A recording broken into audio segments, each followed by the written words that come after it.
you. And we all have to consent. All right. Well, you don't have to. Welcome, everyone. Thank you so much for being here.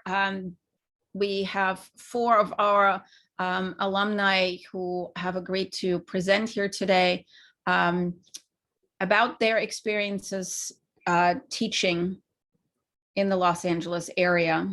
And we have a couple of folks from various courses here. We have Dr. Ford's class here, and we have people from volume 48 of Perspectives here, and lots of other folks who are interested in learning from you about your careers in teaching. So I'm gonna just start with, and I didn't get the dates from Sergio, so please forgive me, because I couldn't quite find those dates yet. But so Joanne Medrano earned her BA with us in 2011, then did all kinds of interesting things, such as teaching abroad, and then came back and earned her master's degree in 2016. She's now at the Applied Technology Center High School. Jeff Evans earned his bachelor's in 2015 and his MA in 2018, and he's at Redmond High School. Sergio Lopez is at the Alliance Margaret M. Bloomfield High School. And again, I apologize for not having your dates on here. And Edwin Hurtado graduated with his BA in 2018 and then his MA in just last May in 2020. And he is now at Bourbon Day High School. Sorry, I'm totally butchering this here. Thank you so much for being here. And Joanne, if you want to start taking it away as the one who has lots of experience, you all have lots of experience, and if you want to tell us more about your job, how you got it, and what your advice is for everyone here. Sure. So currently, I teach at, we just abbreviate it, we call it ATC High School in Montebello. My current position, I teach ethnic studies and world history, and our focus is very much a project-based learning school. We're also a pathway school, so I'm actually a part of the architecture, construction, and engineering pathway, a history teacher. It's been fun, Dr. Flager. It's been real fun this year. But this is actually my first year at ATC. Prior to ATC, I was working actually with Sergio and Jeff. We were all at a Bloomfield together. I was there for 4 years. So when I was there, I taught AP World, AP US History, regular US History. I was a department head, an induction coach, and I was a part of the ILT. That was a charter school. That was like really my first professional teaching job when I came and finished my teaching credential. And then before, like Dr. Flager mentioned, when I was kind of getting my finishing my bachelor's, getting my master's, I did leave Cal State LA for a couple of years, and I was a communications teacher in China for 2 years. And then all mixed in all those years too, I was also a substitute teacher.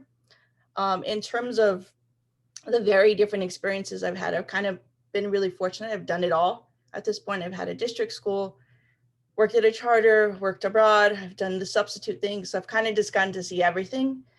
And really, if Dr. Flair doesn't mind going to the next slide, in terms of how I got all these jobs and how I was able to do all this, I kind of just got lucky. I really did in a lot of senses. I got really lucky.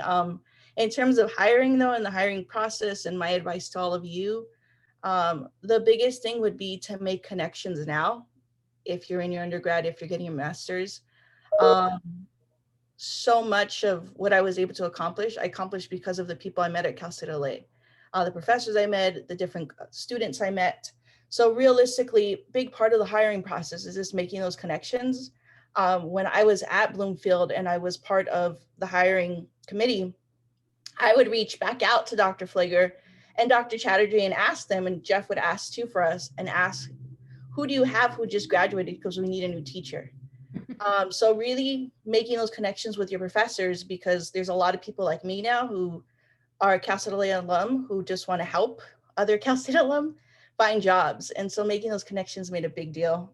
In terms of having a really strong resume, when I was part of that hiring committee, a big thing that I saw was just so many people not taking the time of doing really basic things. Jeff can speak to this too. When we were looking at resumes a couple years ago, we were dying because there was just so many resumes that simple things like spelling errors and grammar errors, and they didn't have correct information. It made it so much more difficult for us to find somebody. So when you're starting that hiring process, really just having a clear, consistent resume will make a big difference. Checking that spelling, that grammar, making sure you have your recommendations lined up and that they know that they are recommending and your recommender, things like that. So when they get the call, they can prepare to, give you a really great recommendation. That happened a lot. There was people who would put their teacher, the professor as a recommendation, and then they never told that professor. And so when I'd call them, they'd just be completely shocked why me, this person from Alliance Market in Bloomfield, was calling them. So just things like that for your resume would be a big deal. In terms of preparedness, I got that first job at Bloomfield because I was just prepared. They had me come in for a demo, and that was my first demo. It was my first real job interview as a teacher. And they had told me it was a technology high school, that I could use Google Slides and Google Docs and all these things. And I kind of just thought in the back of my mind, well, Joanne, what if it doesn't work? What if the technology doesn't work? And so I made copies of everything. And sure enough, the day I showed up to my interview and my demo lesson, nothing worked. Their Wi-Fi was down, their computers weren't working. They were ready to cancel the demo right then and there. But I said, wait, I have everything. I have copies. I have things to do with the kids. This is my backup. And so they were just so amazed that I had thought ahead like that. And I think that a big part of teaching is just being prepared for the many, many obstacles that you're going to face every single day, because every day, whether in person or in distance learning this year, something comes up every day, no matter what. So just being that kind of prepared makes a big deal. And then in terms of more advice, I would just say collaboration. Like I mentioned, Jeff and Sergio and I worked together before when we were all at Alliance. And I'm not joking. I would say, and they could speak to this too, I would say that pretty much every single day we would walk in together into that school building, and we would sit every morning, and it didn't always have to be collaboration in the sense that we were talking about our content or our lessons, but just making an effort of being genuine friends to one another and supporting one another. You can't teach on an island. You can't think going into this that you can do this on your own and that everything's going to work out, and you're going to be so happy to be there in the classroom, and you're going to be on your own half the day. But realistically, you're working with so many other people on that staff, and you have to make attempts to collaborate with one another, to be really open to feedback. That's something too that I would say in your first year of teaching is probably really difficult to understand. Just be open. You're not going to have I'm not going to say you're not going to have many great days as your first year teaching, but there's going to be a lot of days where it's really, really difficult, which kind of leads me to my highs and lows. Realistically, and I don't know if the other teachers here feel the same way, but there's a lot of lows in teaching, especially in distance learning. It's been really, really hard. I know already I'm not going back the rest of the year, and it's been really just hard making connections with students, getting to know them, letting them know that I care about them, and that like I'm there for them. And realistically, even when we're in person, it's been a real big challenge, is reminding yourself of the highs. So if you look at the picture I have, that was my old desk at Alliance. And I have like this huge wall behind me of so many pictures and letters and things that the kids had given me over the years, just because they were my highs. The kids were my highs. The other staff was my highs. And I'd love to have it behind me just so I knew like, that's why I'm going to work every day, because of all the good stuff. And this year, even though I left Alliance, there was so many kids that still reached out to me, who shared with me their college acceptance letters, who shared with me like what college they were going to, and offered congratulations and things like that. And it was just such a positive, high to remind myself of every day.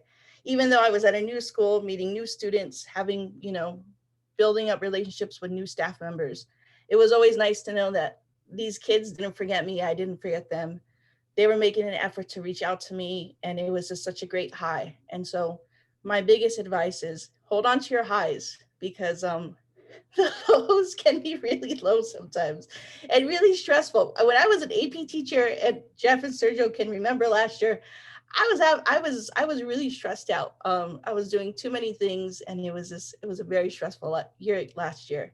And so really just having them, having our other coworkers, having the kids, those are the big highs that you need to remember for sure.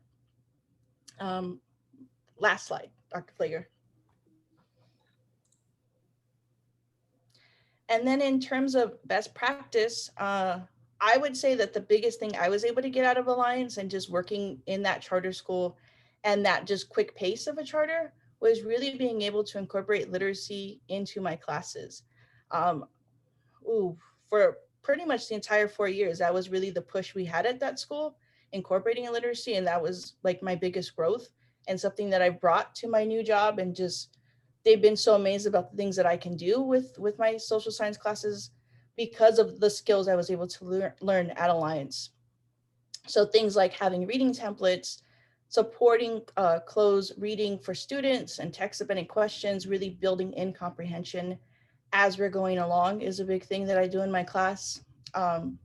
Another big thing that I've kind of really pushed this year, especially because we're in the distance learning model, is academic discourse, having my students talk more academically. That's been through Google Classroom questions. So we can't have normal discussions. We've tried having those Zoom breakouts. It's just not effective. So we kind of went through a trial and error, and I use Google Classroom questions now. And I have supports and sentence stems and rubrics and all these things to really reinforce the idea that communication needs to be happening, whether it's verbally or written or, while they're listening as well. So this unit that I shared, and I can post a link in the chat as well, it's a complete unit that I'm wrapping up tomorrow. In ethnic studies, I think the standards were barely approved for ethnic studies like last month for the state of California. So this year I've kind of just been going in blind. I really use my background in US history to really ground myself in the big themes I want to focus on in this class. So I kind of created all the content as I was going this year. And so this past unit that we've been working on is looking at Mexican American history and looking at the idea that inclusivity matters and how can, and this kind of goes back to what I was doing when I was at Cal State LA, how can, historical memory and things like that be incorporated into remembering what gets remembered. So we looked at things like statues, we looked at things like important people, we looked at things like forgotten stories and things like that. And the kids, focusing on project-based learning, were able to create class websites, and then oral history. We did like an oral history project. So really, my best practice would just say, as you're going through and developing your units and your lessons and everything, always thinking in the back of your mind that yes, you're a history teacher, but more importantly, you should be thinking of it as you're an English teacher who teaches with history. Having that mindset for all these years has really helped me and really guided me as I've created these things, and really supported me when I try to get my students to be, high level achieving people. Yeah. That's it, Dr. Flager. Thank you so much. So what I'm hoping is that we can do all the presentations and then have time for Q&A. So thank you so much. Let's see, Jeff, I think you were next. Is that okay? Can I move on to the next slide? Yeah, let's do it. All right, thank you.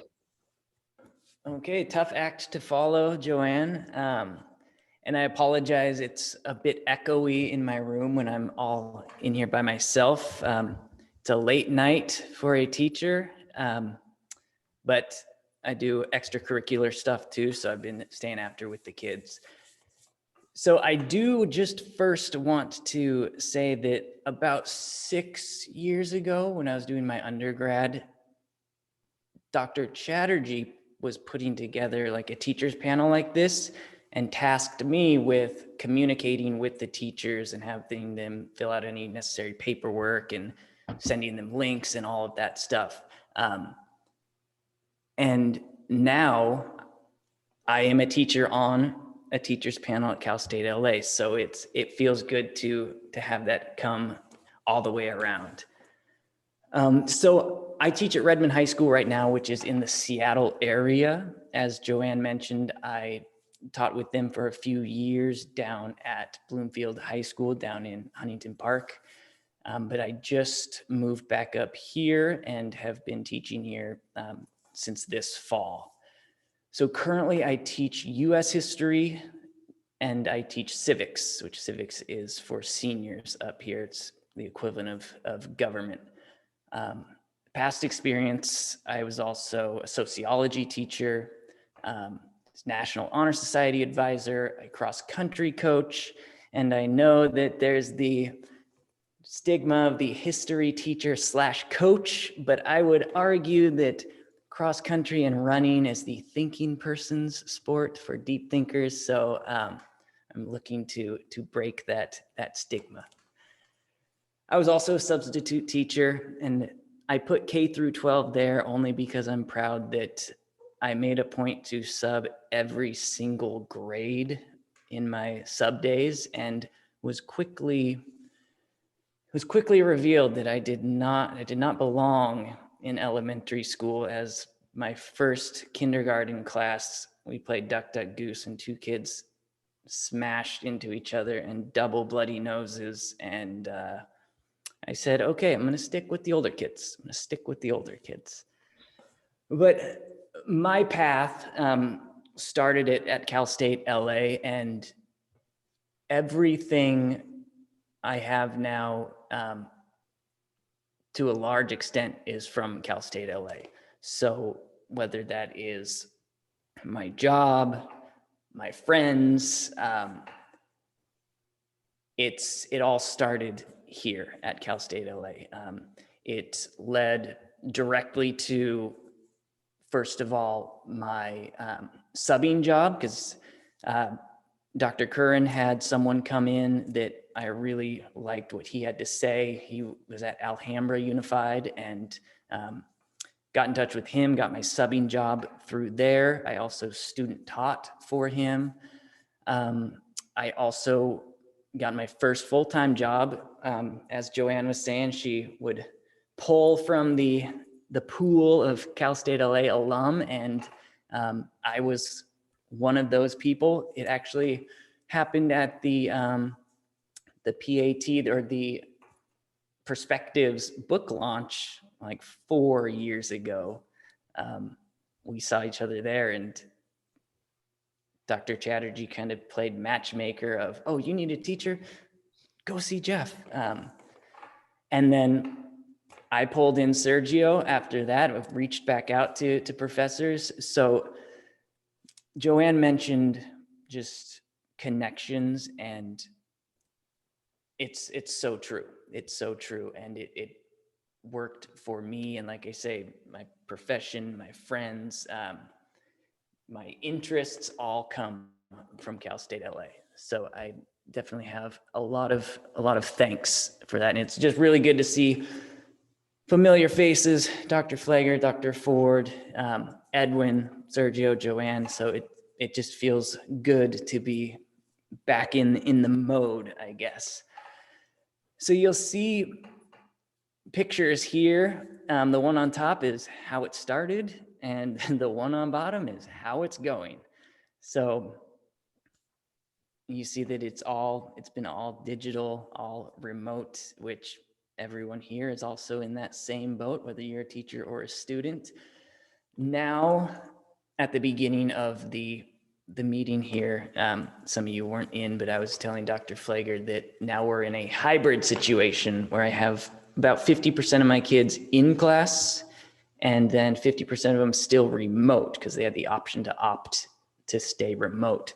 So it's been a fun dance of teaching 2 groups of students at the same time and making it work for both of them when these people are turning and talking or doing small group work. The ones over here are doing breakout rooms and popping back onto my computer, popping back into the in-person kids. So all things that none of us were trained for. It's all happening. It's all part of the fun. So go ahead and next slide, please, Dr. Flager. Oops. Sorry. That's okay. Oh, next one. That's Sergio's got. That one? Yes. Okay. So a little bit about kind of my style, some best practices. I saw that Joanne was presenting on academic literacy, and so she stole mine. But I didn't want to touch on that, but definitely this aspect, and I really like Joanne talking about teaching ultimately English through history, because some of us will have these teacher dreams of where you're gonna say, okay, read this document and read this document, and then we're gonna discuss the differences and debate this or whatnot. And you have this dream of, oh, everyone's gonna read it, everyone's gonna understand it, and everyone's gonna debate, and it's gonna be awesome. But that doesn't happen unless you as the teacher put in work, right? Whether it's helping them unlock and understand that text, or it is helping them to actually speak in some sort of academic discourse. So I second everything that Joanne said with putting in scaffolding, all of that stuff. So I wanted to look at just a little bit different of things too. This student-centered learning, critical, essential questions, and then thematic units. So can you advance the slide, please? So talking about critical, essential questions, I find it's very important to have these conceptual, essential questions that not only relate to something in a micro way, just into that unit, but in a macro into the overall ribbon of history. So, for example, in like a resistance and rights type unit, we ask the students, how does one resist? How does one achieve liberation? How does one gain civil rights? And one of the most fun lessons we do at this, and Joanne has done it before, is we look at Nat Turner and we ask, is he a hero or is he a villain? And it's a bit controversial, yes, right? But the kids get so crazy over it, where they're virtually yelling back and forth across the room. He's a hero because of this. No, he's a villain because of this. But it really just leads us into that overarching question of, well, how should one resist? How should one gain civil rights then? And it opens up the door to then look at other movements, whether it's East LA blowouts, whether it's the East Winds, whether it's Stonewall, whether it is LA 92, whether it is Black Lives Matter. So it really opens that door. Okay, well then how does one or should one gain civil rights? And it opens up that larger theme, and it causes students to really think about these things.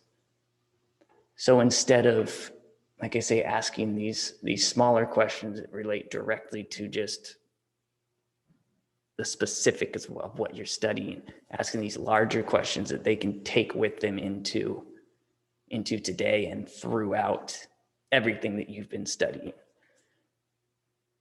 And so you can see a couple examples here. They had to either do like an in memory of Nat Turner or a wanted for Nat Turner. And as Joanne was talking about, it's still all very literacy heavy. So they read primary sources, old newspapers, his so-called confessions, etc., and they develop their argument based on all of these sources, and they have to bring it all together into claim-based writing. And you can see there's quite a bit of writing on those examples there. So it's a fun way. I try to make like a kind of like a spoonful of sugar helps the medicine go down. Like they're having fun, but they don't realize they're writing some sort of argument-based writing or claim-based writing, including evidence analysis, all that stuff. So then that kind of leads me into the thematic unit. And Joanne and I started this a couple years ago, or maybe even last year. I don't know, time morphs now. But you will soon realize that you can't cover everything you wanted to cover. You'll be in April and you're realizing that you have just finished covering even Reconstruction. You're like, okay, well, how am I going to cram over 100 years into the next 6 weeks? So Joanne and I started looking at thematic units. And one of the ones that we did was Imperialism and American Empire unit. And again, talking about those critical, essential questions that students really need to struggle with and that are just as relevant if you're looking at 1898 with the Philippines as they are when you're looking at right now in the Middle East. So questions such as, does a nation ever have the right or obligation to tell other nations how to live? What is the correct role of the US in foreign affairs? And when, if ever, is war just? And it's these questions that really, really cause the students to hurt their brains, right? And they will ask me or ask the teacher, right? Well, what is the right answer? And I said, I don't know, you tell me. What do you think? Right, so try to make it all very student-centered, where they're using these sources, these actual valid, credible sources, to come up with an informed decision on how they look at larger things and larger themes in this world, whether it's resistance and rights or it's foreign policy. So part of that unit would include things like looking at US involvement, imperialism, annexing, et cetera, of Hawaii, Cuba, the Philippines, Vietnam, Central America, the Middle East, and more. And students need to develop an answer to those 3 essential questions based on what they have read.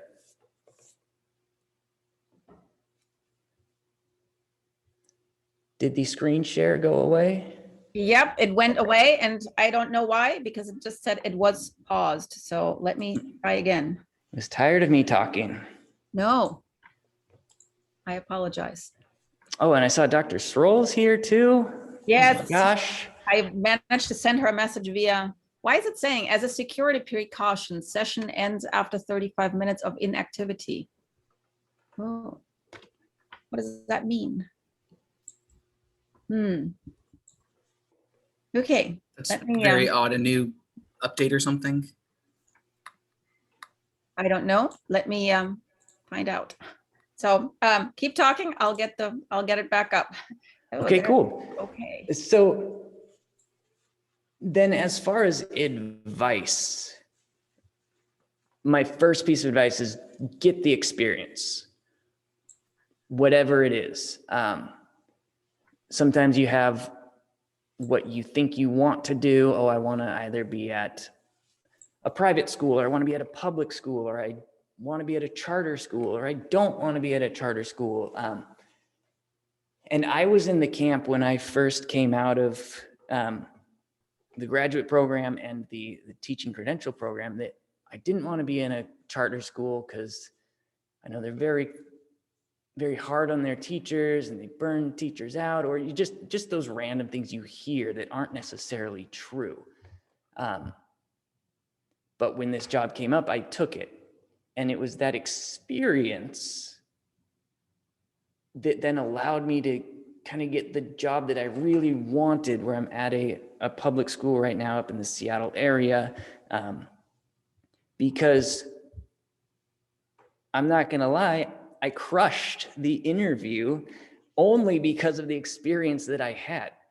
right? Because I've done other interviews where I'm basically going on hearsay, right? Oh, here's how I think I would manage my class, or here's how I think I would sequence a lesson, or here's how I think the procedures, here's how I think I would focus on this certain thing. And as much as I thought I knew, I really didn't.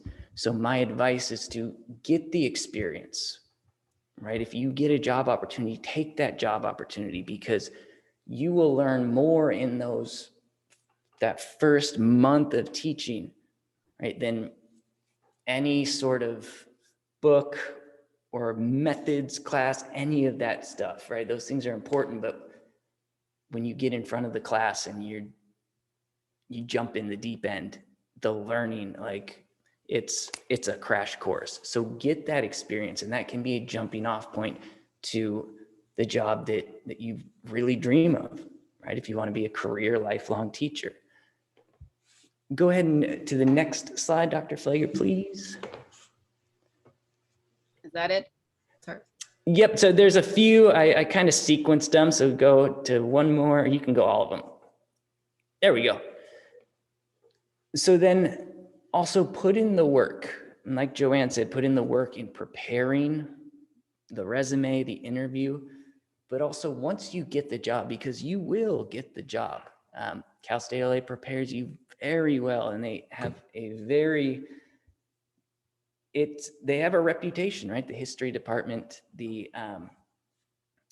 for putting out really good teachers, at least especially in social science. It's the best, hello. But once you get that job, put in the work, right? Build the foundations with your students, set the culture in your classroom, make those connections.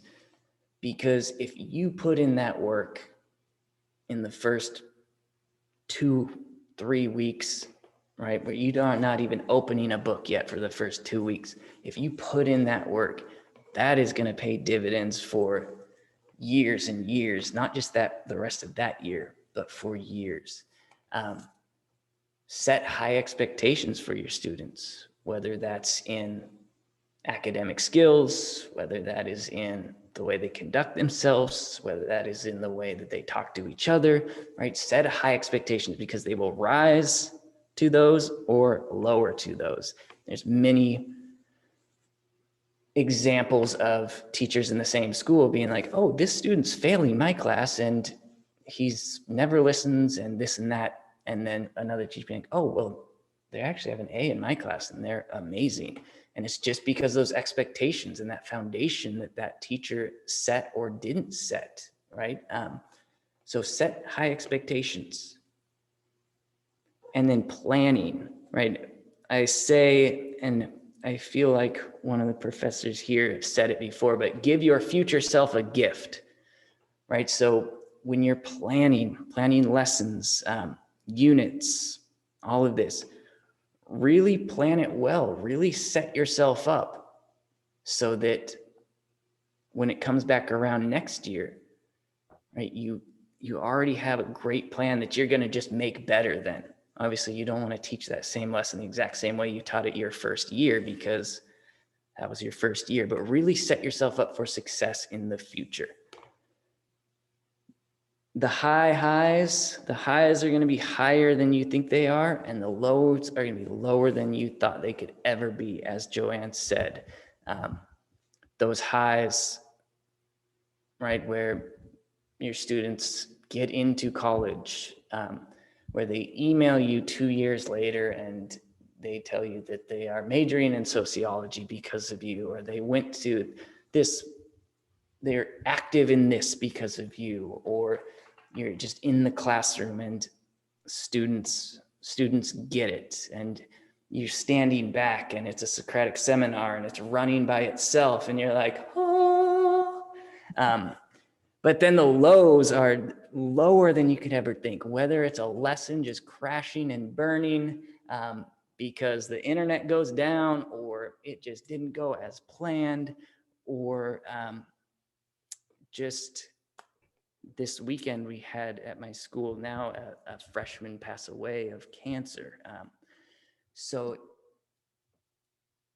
you'll be up here and then you'll be down here, all in one day. So find your support system.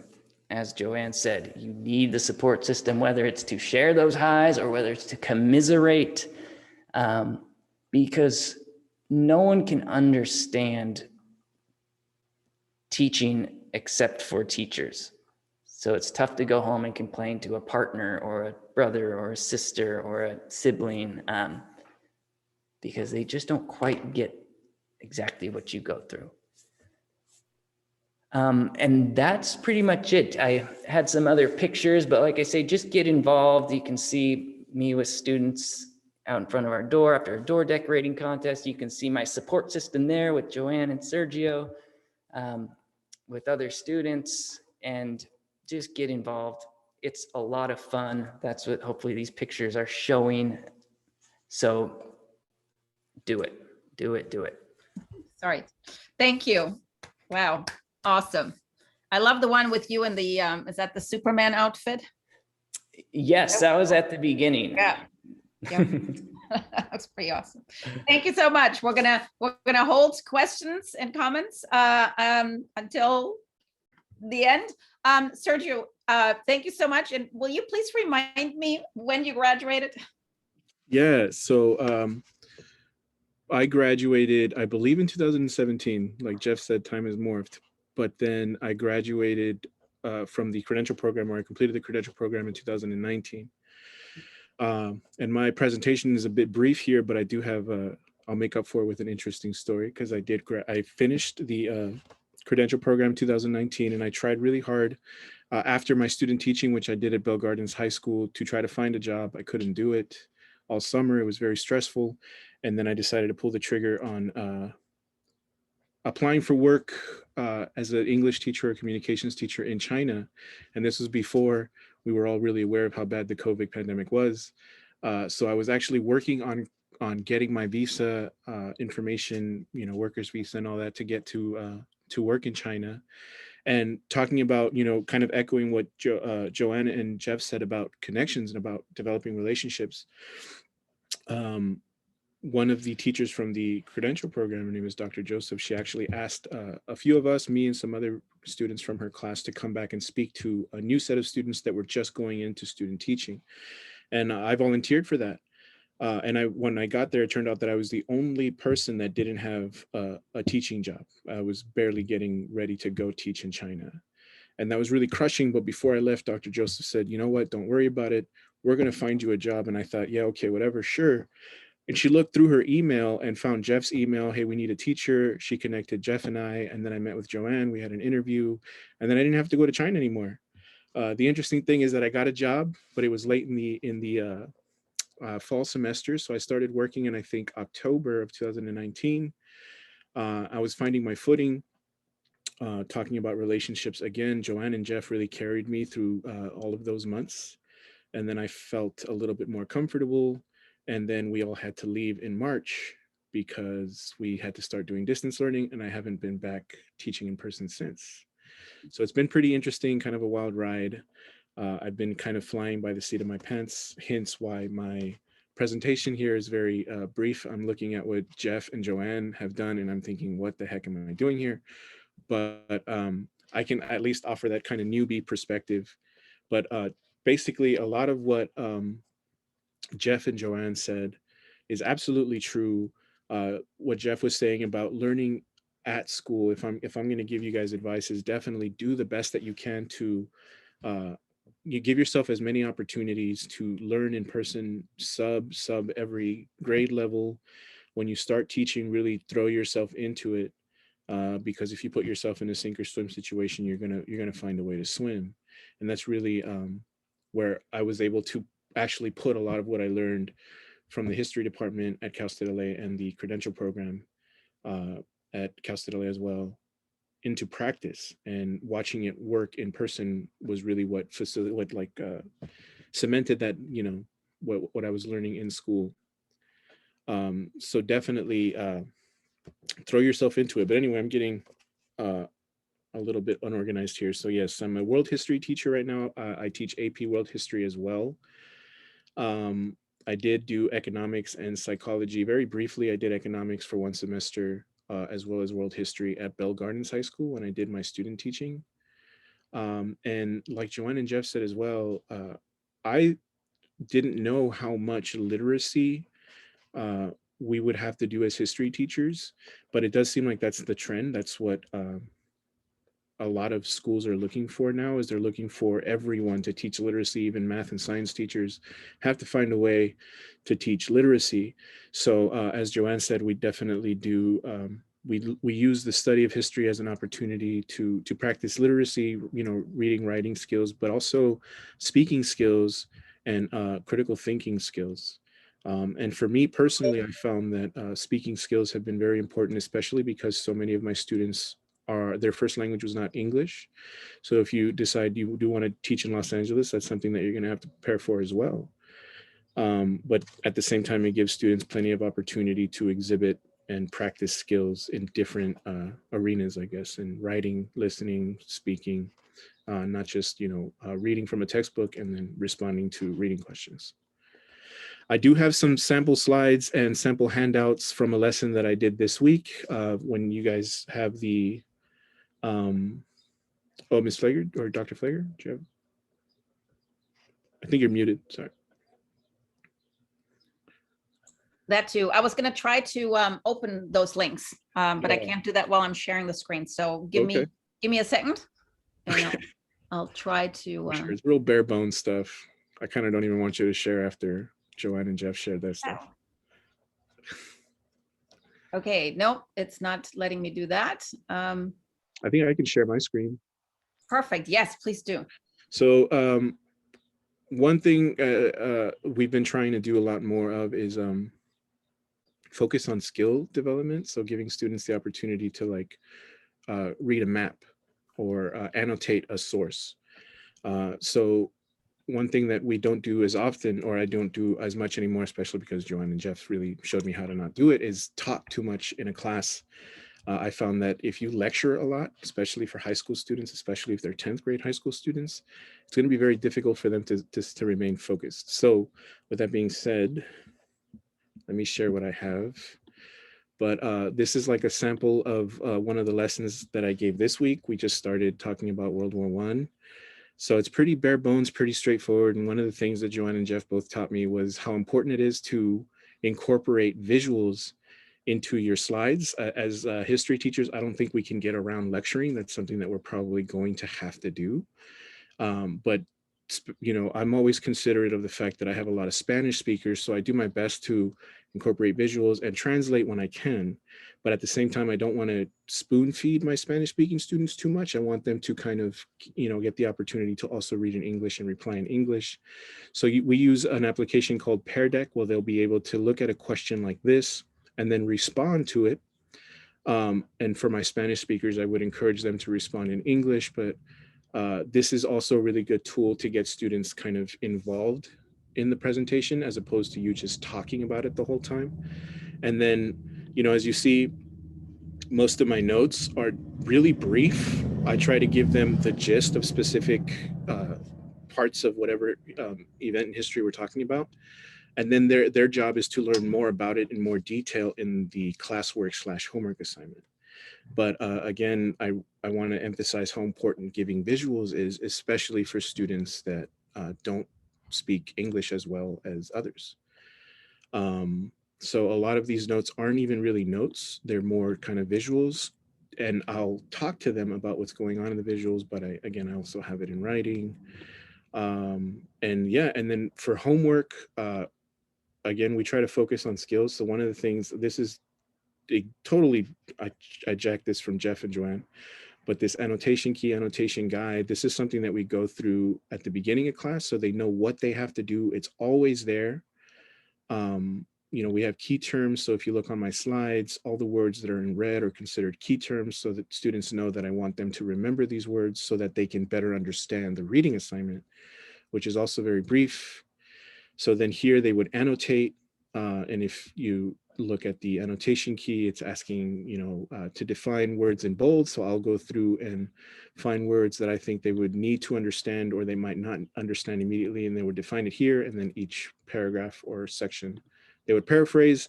And then, so I usually incorporate either a primary or secondary source to expand on what I talked about in class, to give them the information 2 different ways.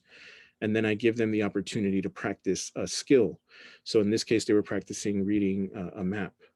And I would facilitate that practice by giving them very specific questions related to the map. And in class before, in prior classes, we analyzed maps as a group. So I don't just drop it on them out of nowhere. We practice it together. And then I give them the opportunity to practice it on their own. And then I also have the assignment in Spanish as well, just in case, because I really, I have a lot of Spanish speaking students. But that's kind of, it's been kind of like the routine. I did try something different, like what Joanne was saying about doing questions in Google Classroom, and that ended up being really awesome to see students actually speaking to one another as opposed to like speaking just to me, because a lot of them are going to be really shy to unmute themselves. But yeah, and going back to the presentation slide that I had, I think in terms of advice, I'm just going to echo with what Joanne and Jeff said about, really building relationships, not only with your students, which is very important. One of our assistant principals talks all the time about how students don't do work. They do work because they like their teacher. I think that's very true. I think if you really do the work to develop relationships with your students, and to really show them that you're there to be like on their side and help them, learn something useful, while you're also challenging them and motivating them to rise to that challenge. 9 times out of 10, you're going to see them surprise you. And then also developing relationships with your teachers at Cal State LA, with your teachers in the credential program, when you get there, if you're not there already, and then especially with your coworkers. Luckily, I've had 2 really strong mentors that I consider my friends now, that even now, though we're not working in the same school, I can always reach out and say, what am I doing wrong here? Can you help me out? And they're very quick to, offer that support. So like Jeff said, teaching is going to be one of those things where not everyone is really going to understand. I try to talk to my friends about it and they just go, just give them all B's and then move on. And then I think, no, you're missing the point, man. But definitely that support system is going to be super beneficial. And the highs, in my very short experience, have always outweighed the lows. And sometimes I think we need to take a step back as teachers to really see all the good that we're doing, because you can have a room full of like 28 great students that are just, they're showing up every day, they're participating. And then there's that one student, and Jeff pointed this out to me, that I would focus on that one student that just didn't want to try, or, you know what I mean? It's always important to do the best that you can for all your students, but there are a lot of highs. If there weren't, I don't think any of us would be doing this. But yeah, I think I'm excited for you guys to start your careers and get through with the program, and just, jump in head first, and you're all going to do just fine. Thank you. Thank you so very much. And Sergio, I honestly had no idea that you were this new at teaching. Otherwise, I would have never bothered you when I sent you students to observe you and you opened your classroom. I can't tell you how much I appreciate that. That was amazing and awesome. Thank you. Thank you so much. And we'll get back to that one. Edwin, take it away. Hello, good afternoon, everyone. I'm Edwin Hurtado. I'm actually probably the youngest, I guess, or the newest, I would say, in the field. I currently teach at Verbum Day High School. The school's in Watts. If you've ever driven down Central, you've probably driven by Verbum Day. It has a nice big cross in the front. My current position, I teach world history. I have 4 classes of world history. Past experiences, this is my first teaching job, right? But most of my experiences come from the things I did while I was in the grad program, while I was working towards my BA, just taking advantage of different opportunities such as peer mentoring and being a grad assistant. These little things, they've been helpful, right? Even though I haven't been in the classroom, I don't even have a teaching credential. But, the little things that I would see, the professors do in their class, Dr. Flager, Dr. Foss, I'd be like, okay, I have their stuff, I have my little file. And, I just look back, I'm like, all right, what can I do? Right. So those experiences, and they've really helped, especially when writing my cover letter and resume. Like Joanna said earlier, it's connecting those experiences, especially to the keywords in the job description, right? And you want to sort of put that on there. So how did I get my job? I just applied everywhere. I graduated, all right, we didn't have a ceremony, so all right, I better start looking for work, right? So I went on Monster, Indeed, I just went looking everywhere, applying to all kinds of jobs.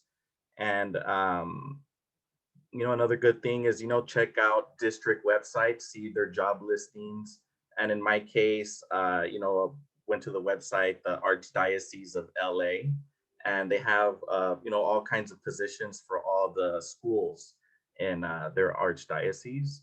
Look up your local public, charter schools, private schools, see what's around, right? I didn't even know this school was really an option for me to apply until it was right there. And, like my grandparents live like super close, but that's super cool. But once again, back to that cover letter, right? Think of this cover letter as your elevator pitch, right? You're trying to convince, the people that are looking for a hire, why should they hire you? And once again, you want to leverage, I guess in a way, appeal to the biases of your interviewer, right?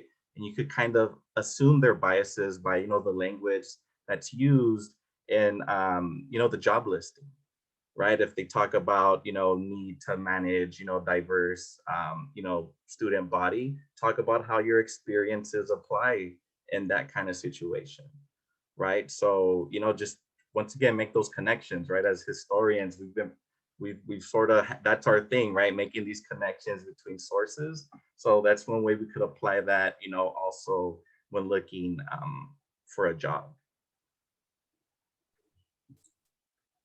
So how's it like teaching at an all boys Jesuit high school? I don't have much to compare it against, but so far so good, right? It was kind of scary at first because it's like, all right, Edwin, you got the job. We're teaching in like in a couple weeks. Here's a couple standards. Go figure it out, right? So I'm like, oh my God, okay. Let me put together, let me figure something out.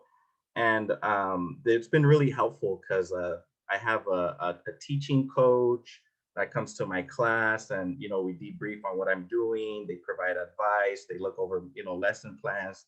A lot of feedback. Very fortunate that our principal and admin staff are once again extremely supportive, and they covered costs to go like to I'm going to a conference, right? Obviously online, but the school's going to pay for it. So that's awesome, right? Try to take advantage of the different things that your school will offer you, right? I'm not very religious, right? But I find I sort of appreciate I guess, this environment in, that in this school, right? I grew up, public school my whole life. And, if one positive thing I can say is, that the liturgies and the little sermons and stuff, they provide a positive message for the boys, right? We're in Watts, the neighborhood's rough, we're all rough, but it's a good way to build brotherhood and just to sort of build grit, right? That's what we try to build in the kids, right? Like we got to hang in there together, right? And help out your fellow brother. And it's a positive message that I didn't have growing up really, in LAUSD. I like the class sizes. My smallest class is 18, the biggest one is 27. So it gives me really time to like really know my students one-on-one, you know, build relationships with parents as well. You know, remember, teaching is not a solo effort, right? It's a community, right? It's you, the rest of your school, the parents, right? And together you're a team to help, you know, um, help the student achieve, you know, his scholastic goals, if he wants to go to college and stuff like that. So remember, you're not alone. And I guess, like I said earlier, I have a ton of control over the curriculum, which is, I guess it's good, but I guess it's bad too, because it's like I'm kind of going in blind, not blind, but I guess kind of like what Jeff said, you have this vision of what a class is. And I guess I was sort of guilty of that, right? I went into class and I had, I guess, expectations, right, of what a student, I guess, should be capable of doing or handling. And once you get the what I call the data, right, the feedback, you realize, holy, you know, like, oh my God, like, you know, we got to do something different, right? So you use this information to sort of guide and inform what you're going to do the next day, right? So I guess an example was we read a passage of the Florentine Codex. So it was a passage and it was about Hernan Cortez coming to Mexico. And we read this passage, and you know, they had the boys answer questions, and I see their responses, and due to the responses they gave, you know, it was evident that a lot of them didn't really understand what the passage was saying, right? So next day I showed up to class. It was like, all right, we're gonna go over this source again, right? But this time, you know, we're gonna go one paragraph at a time, and I want you to like highlight like what is the important detail in this paragraph. Because what I've noticed, or what you'll probably notice, is some of these students, summarizing to them is literally rewriting every sentence that they read, right? So once again, it's you know, we've been talking about skills and these English skills through history, and it's very true, right? And you know, I sometimes I get pushback from the boys, like Mr. H, why do I gotta read? And I was like, what do you mean why you gotta read? Like, you know, you gotta read because, you know, that's how you're gonna become a better writer, a better thinker. And you know, I just bring up the case of, you know, was it January 6th, right? You don't want to be that knucklehead, you know, invading the Capitol over a conspiracy theory you read on the internet, right? So we got to practice these skills right here, so you know how to deal with that content in the outside world. The good and the bad. So I guess these are just personal goods and bads. You know, I've only been here almost a year. But the highs of the job, it's like, you know, when you're grading work and you see like thoughtful responses from students, and, you know, they start articulating, you know, the information in a way that you probably didn't even, you know, you never saw it that way either, right? So, you know, that you learn as well through your students. Another good is seeing the improvement in their work, right? So we've been working on how to properly, you know, cite a source in your work, in your writing, right? And I saw a common error was the student would literally just drop the quote and that was it, right? So then we started working on, you know, we got to have this introductory phrase, then you put the quote, and then, you know, we got to provide some commentary. And you know, we're grinding at that, and you see the kids, their work is slowly, it gets better, right? And those are those victories that you take home. Because when I was done with the first semester, I was thinking like, is any of this getting to their heads, any of this working? But you start noticing this stuff in the work they turn in, or even in the comments that the students they give, right? So after my first semester, I had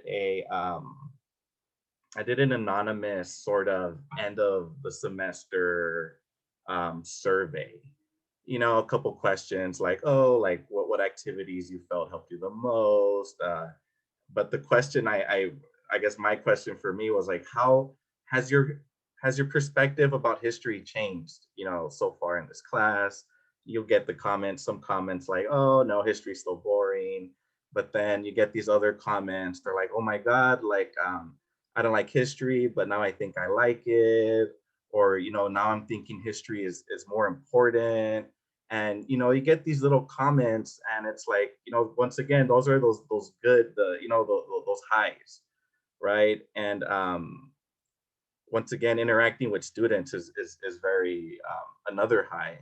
I've had minor interactions, you know, when I go on campus and I'm watching over some students, but they were like, "Hey, is that Mr. Hurtado? Hey, what's up?" You know, and it's those relationships you build, right? And it's just like the other presenters mentioned, these relationships impact, you know, work, right? If you guys have a crappy relationship, why would, you know, that student is, for, you know, for good or for bad, not going to want to put in effort or work for your class. It'd be like, oh, screw that teacher, right? um Job lows, my current lows, the things I don't like, I guess currently, or not don't like, but you know, chase, I guess, working with, you know, going after students over missing work. You know, I know it's a pandemic, but I always, you know, it's trying to motivate them. You know, that's one of the things, is just trying to motivate them, trying to figure out what's their thing, what makes them tick. And you know, just figuring that out. And calling parents, I never like to call parents and talk bad about my students, but I guess sometimes it's part of the job. Hey, you know, your student was absent, or, you know, missing some work. I don't want them to get an incomplete or fail my class, you know. And parents appreciate that kind of stuff, right? That there's other people out there concerned about, you know, their kid, right? And sometimes, you know, the kids ain't having it themselves. You know, they'll get an assignment and they just throw up words on it and turn that in, right? And I'll be grading and like I feel something fry, or like my brain will feel a little weird. But, you know, understandably, you got to set, once, as Jeff said, you got to set the tone, right? And the tone is, I don't accept crap, right? So please redo this and turn it in. So I guess final, was it advice? I guess you got to know when to stop working, right? Because there's always something to do, right? There's grading, emails, lesson planning, you know, looking up for, you know, sources, you know, activities and whatnot. You would never stop working. And one of the biggest reasons why people don't last in the field is because people get burnt out, right? And we need people to stay here long term, right? So one of the things to keep in mind is set a schedule, keep to that schedule. And once it's like, you know, we all have different, you know, breaking points, but an example, once it's 7 or 8 and that's your allotted time in the afternoon or in the evening, turn that computer off, right? Personal care, because once again, we're here for the, well, if you end up liking the job, right, you're here for the long run, right? And we would like you to stay here and teach. I don't remember what else I put on that slide, but I think that was, I think the last part was the missing assignments. I think we got it. all right. Thank you so very much. Thank you. Michaela, do you want to make the announcement before I definitely forget to? Yes. So thank you for everyone that came to this workshop. And as a thank you for students that came, we have a Amazon gift card giveaway, and we did a randomizer as the presentations were going on. So our two winners is, if I mispronounce names, I'm really apologize, but our winners are Harrison Lamb and Giselle Sanchez. If you guys can private message me your email, your school email, and your CIN, we're going to make sure you guys get your $25 Amazon gift cards, okay? Awesome. Thank you. Thank you so much, Michaela, for doing this. Congratulations to our two winners.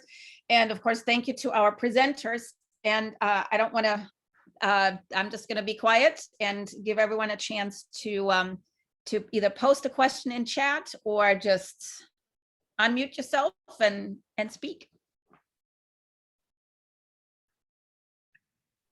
Hi, I don't have a question, but I have a comment. I just want to thank you guys who presented. It was really great hearing this. I haven't had like the best semester, and I'm at the tail end of graduating next month, and I've been gaining all this anxiety about like what's it going to be like to get into the teaching field, and hearing your guys' experience and hearing, you know, some of you guys that have been doing it for a while, and especially the newer teachers, it was great to hear that, like, you know, it's definitely like a confidence booster and like, okay, I could do this too. So thank you guys for presenting, and thanks for holding this too. Awesome. You're going to be great, Ruben. I know you are. I was just going to second that, Ruben. I know you're going to be fantastic. So. And Ruben also just, his article on in Perspectives is coming out. He wrote about the change of the Cal State LA mascot from the Diablo to the Golden Eagle. So, and Jeff and Joanne know all about Perspectives, and Edwin, of course. So you're in a good club here. Yeah, and congrats on graduating, Ruben. Thank you. I have one question. If students are reluctant to ask, I'll start us off. I was wondering if one of the presenters could just be sort of brutally honest and tell us one of those moments where a lesson just failed. And, you know, I ask this because as a teacher, I've done it myself. And, you know, how did you cope, and how did you try to turn it around or salvage, you know, something that, you know, part of it didn't work. What did you do to fix it?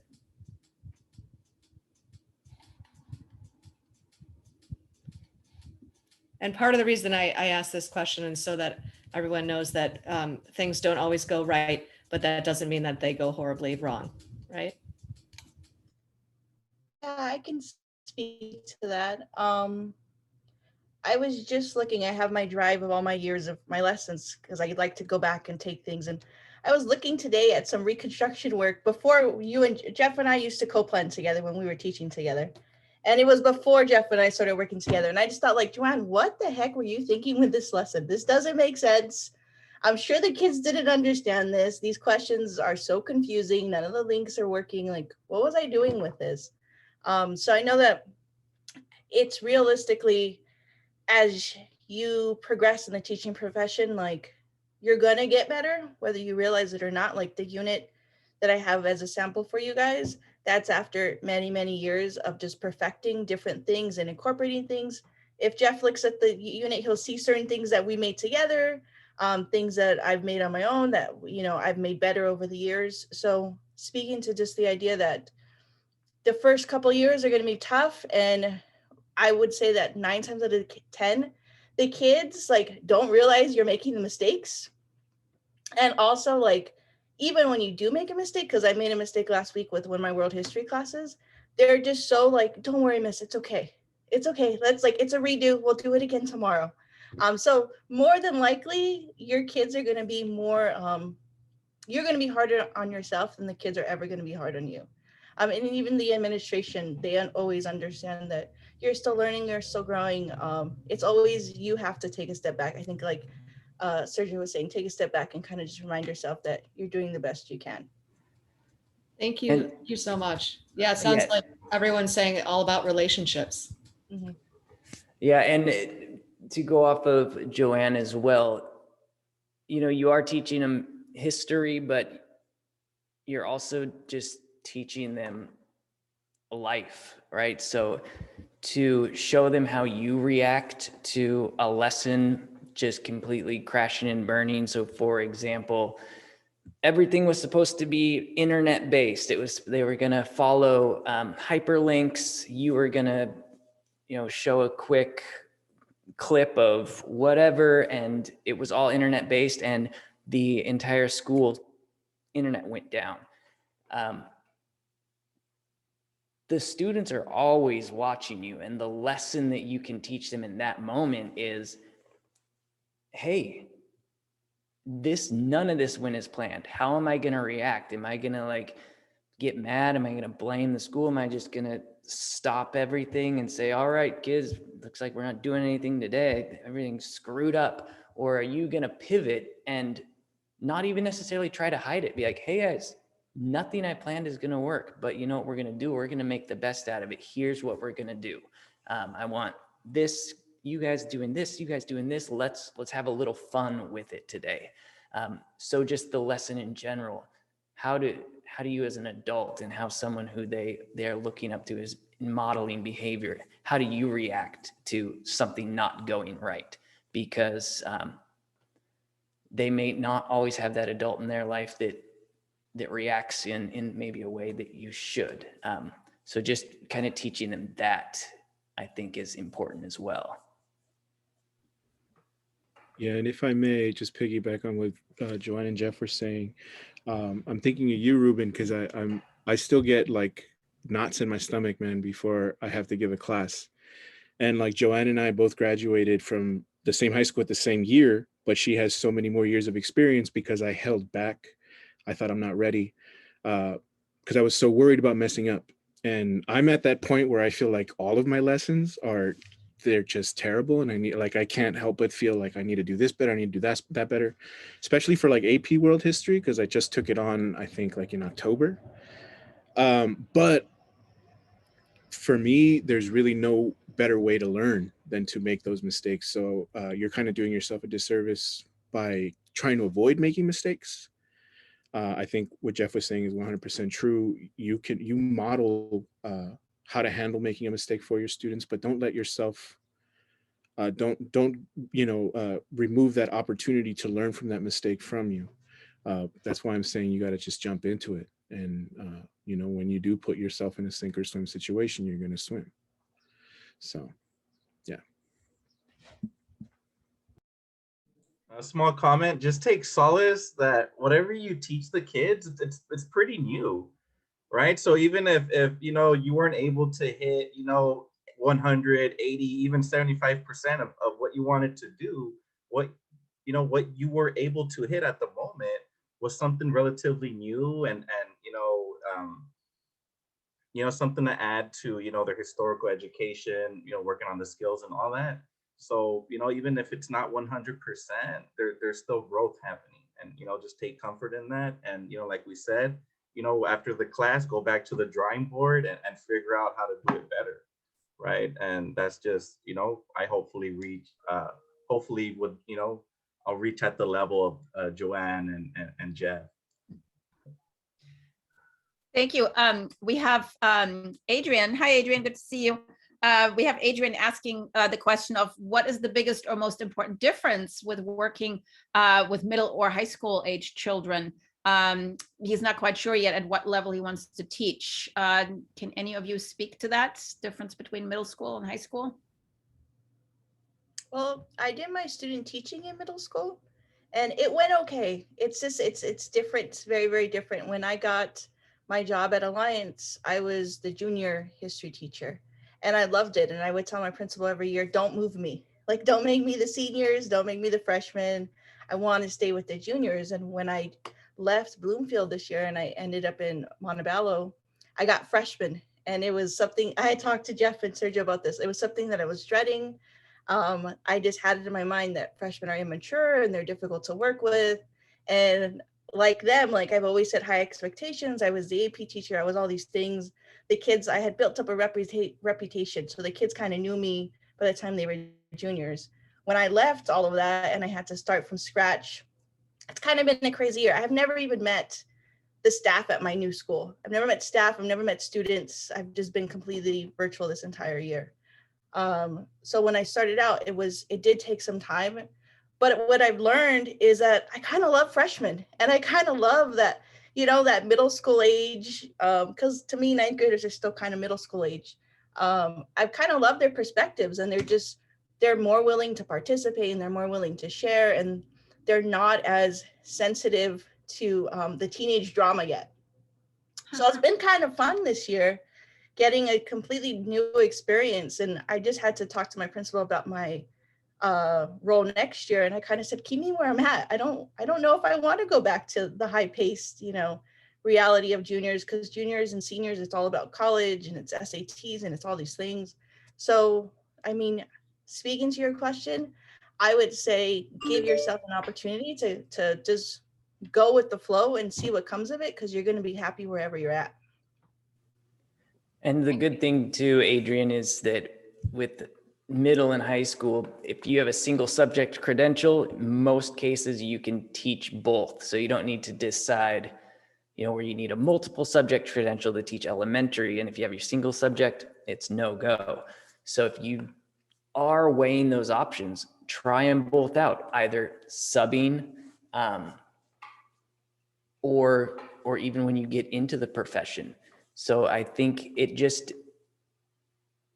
it'll speak to you when you experience both. And you'll realize, oh, I really like these younger kids because, like Joanne said, maybe there's less ego and they're like eager and it's fun.